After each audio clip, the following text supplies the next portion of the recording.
म्हणलं होतं ना, सील वाला ताला लगाऊंगा, सील वाला. चाबी वाला ताला नहीं, सील वाला ताला लगाऊंगा. आज आमच्या ग्रामपंचायतला चौकशीसाठी पुढचे 30 दिवस कपाटं सील केल्या गेली. ग्रामपंचायत मधील जो आर्थिक व्यवहाराचा दस्तावेज आहे तो पूर्ण सील केला गेला. पंचायत समितीने भूमच्या तत्परतेने हे काम झालं.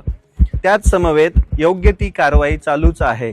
एक गोष्ट लक्षात घ्या, तुम्ही हे आतापर्यंत तुम्ही पिक्चर मध्ये बघितलं असेल, सील वाला ताला लगाऊंगा. आज ते रिअल झालंय. तुम्हाला जर लढायचं असेल, तुम्हाला जर योग्य दिशेने तुमच्या गावासाठी काम करायचं असेल, तर मी 2 ॲप आणि एक वेबसाईट तर आधीच सांगितली. पंचायती राज ॲप म्हणून आहे आणि ई स्वराजची वेबसाईट आहे. त्याच्यावर सगळं तुमच्या गाव पुढाऱ्यांनी घातलेला धिंगाणा दिसतोय.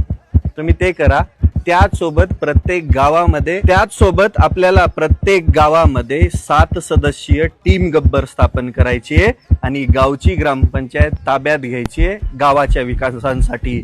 आतापर्यंत शहरांचा विकास खूप झाला आहे, पण आपल्याला गावं बदलायची असेल तर तरुण पोरांच्या हातामध्ये, जे सुशिक्षित आहेत, ज्या पोरांना सुशिक्षित असून बेरोजगार म्हणल्या जातं, त्याचसोबत त्यांना झुरळं म्हणल्या जातं, त्या पोरांना या मुख्य प्रवाहात घेऊन या गावांचा विकास करण्यासाठी टीम गब्बर प्रत्येक गावामध्ये स्थापन करायची आहे. त्यासाठी काय करायचं, गावातील 7 पोरांनी एकत्रित यायचं. माझ्या ऑफिसचा पत्ता खाली आहे, तुमचा प्रस्ताव घेऊन माझ्याकडे यायचं. आपण ते नेमूया, गावची ग्रामपंचायत ताब्यात घेऊया. त्याचसोबत जर गाव पुढाऱ्यांनी कागदांमध्ये धिंगाणा घातला असेल तर सीलवाला ताला पण लावूया. चला, धन्यवाद. गाव तिथे टीम गब्बर. गाव तिथे